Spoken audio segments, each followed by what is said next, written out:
Hi everybody, welcome back to my channel.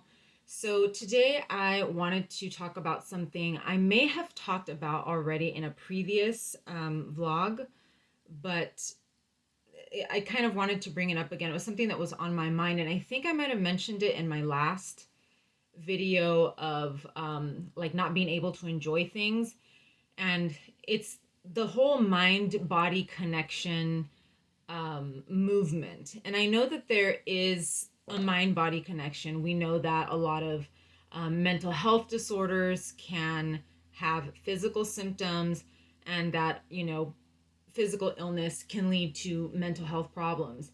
But what I want to discuss is just kind of how it's been overdone. I feel like doctors and even therapists have sort of taken it to another level, to the point where they're sort of jeopardizing their patient's health. Um, and also it kind of goes along with the whole toxic positivity movement where, if you just think positive, you'll be okay. And I've told a story about, when I was married and I was living at this apartment complex, there was this lady who was very religious. And, whenever I would run into her, because I guess we had talked about my like medical issues and stuff before, she would just tell me, like, you just got to pray. You got to pray the illness away. You just got to, like, put your hands together and just pray it away. And I think there is that mentality that um, your brain can literally, your brain or worshiping, God or whatever, these things that really are sort of separate, um, can somehow fix this thing. And that comes from a place of ignorance, to be honest, because these people never, the people that give this advice never have serious physical illnesses. I've often seen. Um, but I also wanted, I wanted to talk about how this does not just affect chronically ill people. It affects us a lot. It affects us probably the most because our illness is not visible a lot of the time. It takes us years to get diagnosed, so people assume that we are lying or we're hypochondriacs, or it's a mental illness. So it affects the chronically ill, people with Lyme disease, even people with multiple sclerosis, and those types of autoimmune illnesses, because it's not really visible unless you have like a very severe, like unless you have very severe MS, um, or like any severe version of your illness, which isn't as common. Most people with MS, I think, have not milder versions, but versions that are not as visible, uh, at least not most of the time. And so we're often the target of this whole, mind body connection, just think positive and it'll make you feel better, or just stop thinking about it. That was something that I was sadly raised to believe, that I was causing my own illness, or any little issue that I had, even if I had like a stomach ache or whatever. It was like, just don't think about it. If you don't think about it, it'll go away. Unfortunately, it didn't. For whatever reason, I just, as I got older, I got even worse. Um, but this does affect people with serious conditions. And, well, I mean, not that our conditions aren't serious, but with deadly or potentially lethal conditions. And I think what's happening is this whole mind body thing. I think a lot of doctors have um, utilized it as like a cop out because they don't have enough time. I think the average appointment with a patient is like 15 minutes, right? You want to get your patient in and out as quickly as possible because you have other patients waiting. And so it's becoming, the first line of defense for a doctor. And this has happened to me as well, where I will, with a new primary care doctor, the first question is, do you have a psychologist? And so I learned that early on, that if I had a psychologist right off the bat, um, they really couldn't do anything at that point. I mean, what were they going to do? Send me to a different psychologist? That didn't stop some doctors from, trying to get in touch with my psychologist. Oh, I need to talk to her. I need to. And it was just like, I've been with this psychologist for years. My psychologist have told me, go see a doctor or find a new doctor.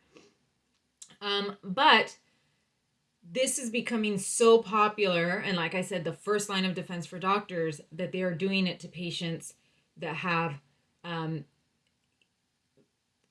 that have illnesses that can kill them, you know, very quickly. This story I have told, I think, when I've done live broadcasts about my sister-in-law and my nephew. And my nephew, when he was around 3 years old, he started waking up in the middle of the night crying. Um, I guess I don't know if he was telling my sister-in-law that he was hurting or something, but he was little, so it was very difficult to really get the full story. I mean, a 3-year-old is just going to tell you like it hurts, or they're just going to be crying because they don't really know how to put into words what it is that they're feeling. And so it started happening more consistently, so she took him to the doctor. And right away the doctor is like, you need to take him to counseling. And my thought is, he's 3 years old. At 3 years old, obviously, yes, there are 3-year-olds that can have mental health issues or serious trauma problems, but you're looking at like severe abuse. And I mean, I know my brother and my sister-in-law, and that definitely wasn't happening. But for a child to exhibit that kind of behavior in relation to a psychological problem, there's got to be abuse, like abuse or something going on at school or at home, and that just wasn't happening. My sister-in-law was just baffled. She's like, why is he waking up in the middle of the night like this? And it was in the middle of the night, it wasn't like during the day. So I think she considered it, because it's like, well, if that's what the doctor is telling us to do, then that's what the doctor's telling us to do. And so I think like at a family gathering or like a birthday party or something, she had two friends that were physicians. They were like a married couple, but they were both physicians. And I think they mentioned to her, like, he's looking a little pale. My nephew was looking a little pale, and that she might want to consider maybe taking him to a doctor or something. I think we all were kind of sidestepping it, because I also noticed, in one visit to our house, that he was incredibly pale. I mean, totally washed out, had no color in his lips. I mean, his face and his lips were all the same color. But, and he was very lethargic. He was like laying on the floor, we just kind of thought he's being a silly 3-year-old. But he was visibly, there was something going on. And so she said, you know what, I'm going back to the doctors. Like, this is, like, I've had enough. Like, I don't care if the doctor said, she says, we have a therapist appointment already set up, but I need to take him back to the doctor. And the very next day after that visit here at our house, she took him to the doctor. They ran a blood panel, which to me, I just can't understand why, a simple blood panel, why a doctor can't do that. Yes, they can recommend a therapist, but why can't you also just run a blood panel while this person is looking for a therapist? So this was, her second go around at the doctor. They run a blood panel, and, turns out his red blood cells were, almost non-existent, and they told her, you need to go immediately, take him to the hospital. And so she took him to the hospital, and they immediately started blood transfusions and told her that he had leukemia. And this story just burns me up inside, because obviously I don't have cancer, I don't have, that kind of a lethal, like so immediately lethal kind of disease. But I've heard it so many times, where even if I already have a therapist, the doctor's like, well, I want to talk to your therapist. And it's becoming just so commonplace that now this is being done to cancer patients. I've seen it done, I believe even that's the celebrity that has MS. I think she also talked about that she felt like she needed to see a therapist because she felt like she was going crazy or something. And it took her years to get diagnosed with MS. And MS is not, I wouldn't call it a rare disease. It's not incredibly common, but it's something that is well known. and she went years without a diagnosis. And I just think it's becoming sort of trendy, this whole mind body connection. If you just think differently, if you change your mindset, it's going to turn things around. And I am very much, there's some people that love that kind of stuff. They love the positive thinking and it works for them. And for some of us, it is just the most annoying thing and ineffective. I think there is a personality type for it, but there are personality types that just don't do well with it. But in this, in many cases, it can be deadly. If you tell somebody, well, just think positive or just, go see a therapist. Had my sister-in-law insisted, had she not insisted to go back to the doctors, she would have waited for the therapist and, who knows what could have happened. So, excuse me. So I just, it gives me pause now that I know that this is not just happening to chronically ill people. This is happening to, cancer patients. It's happening to children. How many people have died because of something like this? How many people have irreversible damage because of a doctor telling them they needed to go see a therapist? I often wonder what my life would be like right now had I seen a doctor, had I gone to UCLA, 5 years ago instead of 2 years ago, because I was like, there's something else wrong with me. I already had one diagnosis, but in my mind, I was like, there's something else wrong with me. I know that there's something else wrong with me. And because I was told for many years since I was a kid, it's all in your head. It's all in your head. Just stop thinking about it. I was convinced, it's all in my head and there's really nothing that can be done. And a lot of that is just, doctors will tell you go see a therapist because they have 15 minutes to talk to you. They can't see anything, with their eyes. And it's just like, I don't have time for this.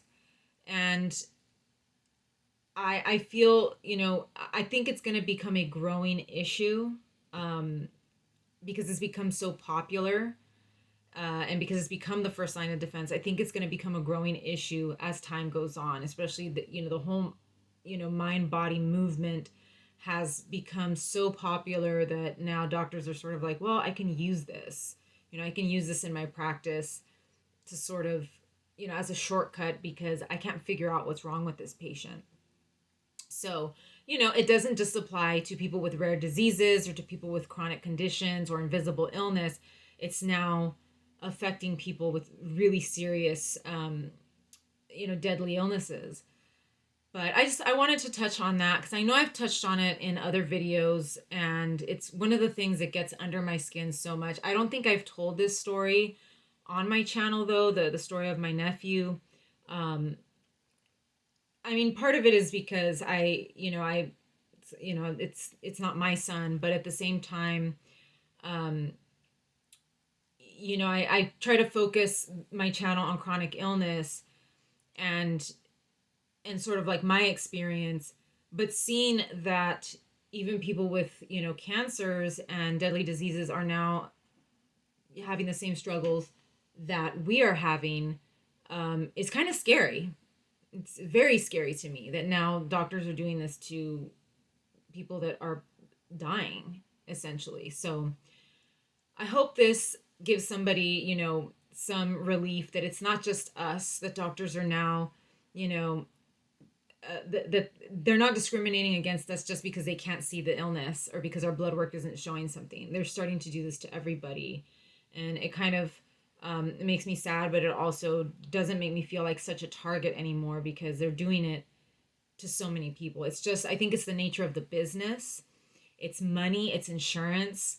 And those things have really affected the quality of our medical care here in the United States. As everybody in the world knows, we have one of the weirdest, most dysfunctional,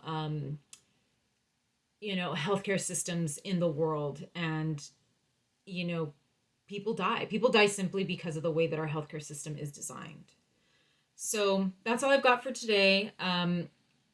Hopefully I'll have more videos coming soon. I can't guarantee it. But hopefully you've enjoyed the stuff that you've been seeing lately. And I hope to see you guys back here again very soon.